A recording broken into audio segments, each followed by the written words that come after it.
Hello, everyone. I'm Eric Breeden. I've just created a YouTube channel, and this is my official channel. I hope you'll support me. Young and the Restless, spoilers, Monday recap, April, 27, 26. Welcome back to the channel, everyone. Today is an absolutely wild day to be a fan of this show, and we have so much to unpack. Grab a coffee, take a deep breath, and let's get right into the madness, because this latest episode has left us completely speechless and emotionally drained. I cannot believe they just did that to Nick Newman. I mean, I am sitting here staring at my screen, completely paralyzed by what we just witnessed. Are you kidding me right now? I've been watching this show religiously since Hang In Lair Mulam, and I have seen my fair share of wild, traumatic, completely unhinged storylines.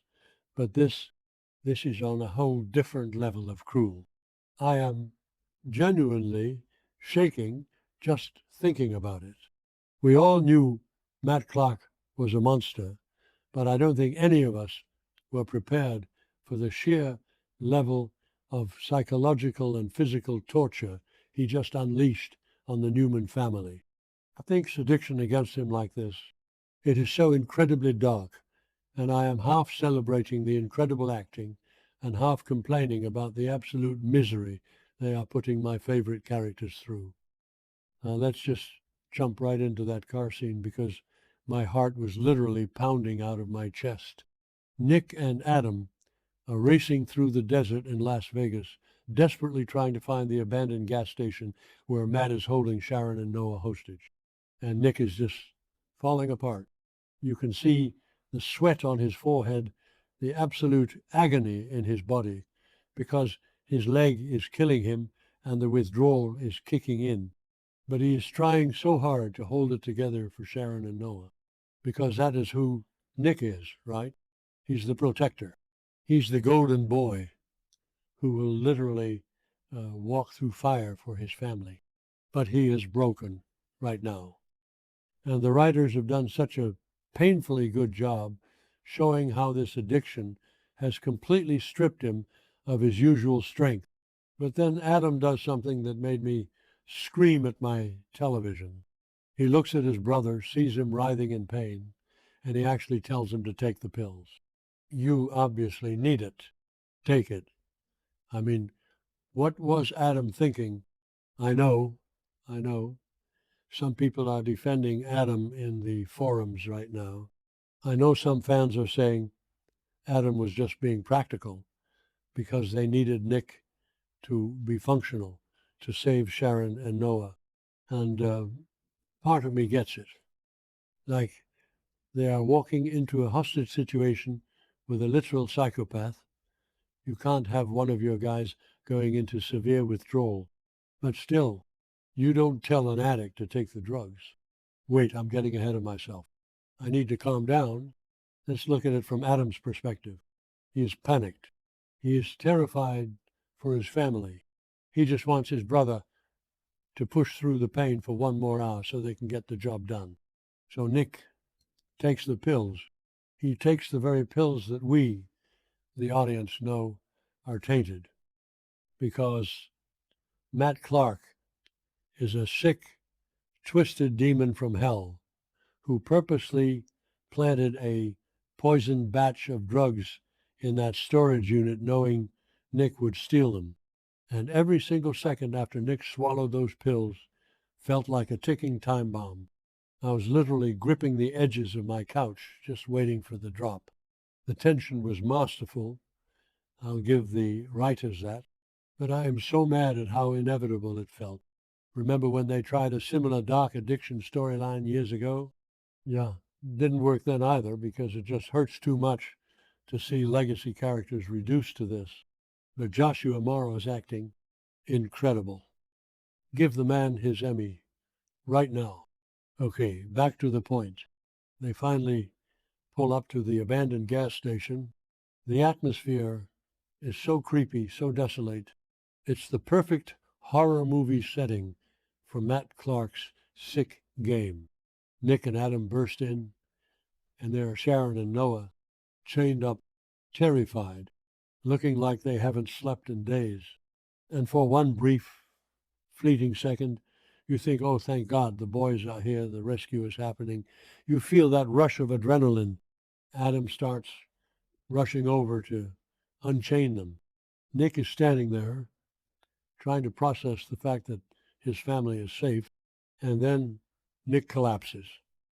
He just goes down hard. No warning, no dramatic monologue, just a complete physical shutdown. The tainted drugs hit his system like a freight train, and he starts writhing on the filthy floor of this disgusting gas station in absolute agony. I was crying. I am not ashamed to admit it. I was sobbing. The sheer horror of that moment is going to be burned into my brain forever. It wasn't just a faint, it was a brutal, violent reaction to poison. Can we talk about Sharon and Noah's reactions for a second? Because my heart shattered into a million pieces for them. Sharon has survived so much trauma in her life on this show. She has been kidnapped, she has battled cancer, she has dealt with Cameron Kirsten, she has lost children, but watching the love of her life, the father of her children, literally dying on the floor in front of her while she is chained to a wall, that is a new level of hell. And Noah, poor Noah, he is just a kid in the grand scheme of things, forced to watch his invincible father crumble into a seizing, overdosing mess. The screams, the panic, the way Adam is desperately shaking Nick, trying to wake him up. It was pure chaos. And while all of this horrific, life-shattering trauma is unfolding inside the gas station, where is Matt Clark? He is sitting safe and sound in his car, watching the entire thing on a live surveillance video feed on his phone, like a complete psychopath. He is literally eating up their pain. He is watching Nick fight for his last breath, and he has the absolute audacity to smirk and say, Rich Newman, boy, finally fell for the trick. I hate him. I mean, I know some people are loving this villain era because it brings high stakes back to Genoa City, but personally, I want Victor Newman to find this guy and lock him in a dungeon forever. Matt didn't just capitalize on Nick's addiction, he created it. Let's not forget that Matt is the one who caused the car crash that injured Nick's leg in the first place. He orchestrated the injury, he watched the addiction take hold, and then he weaponized it. It is so calculated. It is so deeply evil. He knew Nick would be desperate enough to steal those drugs, and he knew exactly how to poison them to cause maximum suffering. Am I the only one who thinks Matt might be the most effective villain we've had in a decade? I hate to admit it, but he is outsmarting everyone. But the scene that really broke me, the scene that made me type up this massive rant at 2 a.m, was the aftermath. The cut to Adam returning to the Vegas hotel room alone. The door opens, and Chelsea is standing there, and for a split second, Chelsea's face lights up. She is so relieved to see Adam alive, because, let's be real, Chelsea has been losing her mind with anxiety ever since she found out Adam was playing a dangerous game with Riza and the underground Vegas scene. He thought she was going to lose Adam to his dark spider persona again. So she sees him and she exhales, but then she looks at his face, and Adam's expression is just dead. He looks like a ghost. He looks like a man who just watched his world end. And Chelsea's relief instantly evaporates.